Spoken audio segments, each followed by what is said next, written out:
I'm not going to say aesthetics aren't important, but I will say aesthetics aren't all important when it comes to an enjoyable typing experience.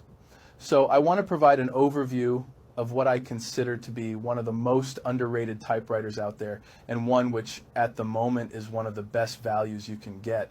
I'm talking about what many collectors look down upon as the tacky, plasticky Olivetti Lettera 25. I'm going to pause for a bit until some of you stop laughing. Okay? Now, I'm not going to mention any names because there's really no such thing as a bad typewriter.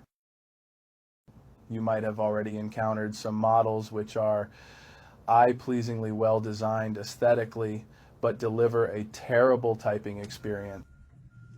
And I am confident there are many who would have the exact opposite experience with the Lettera 25, because underneath that molded plastic shell is the precision instrument Olivetti was famous for. If you're at all familiar with earlier Olivetti models from the 50s and 60s, one look at this keyboard and you'll notice a dramatic reproportioning of the key tops.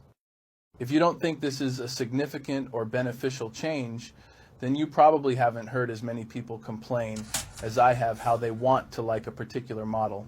But key tops are either too small or too close together, or both, especially for those with thicker fingers.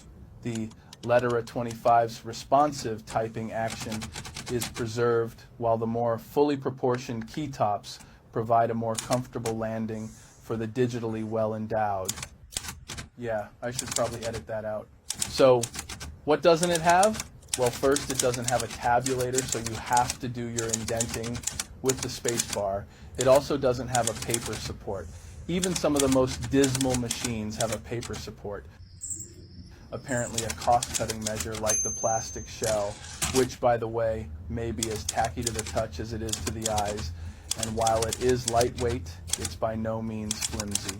I can almost guarantee if you decide you don't like the Lettera 25, you'll keep the carrying case.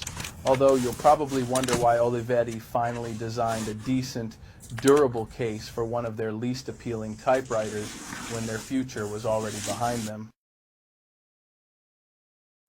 You might not be disappointed.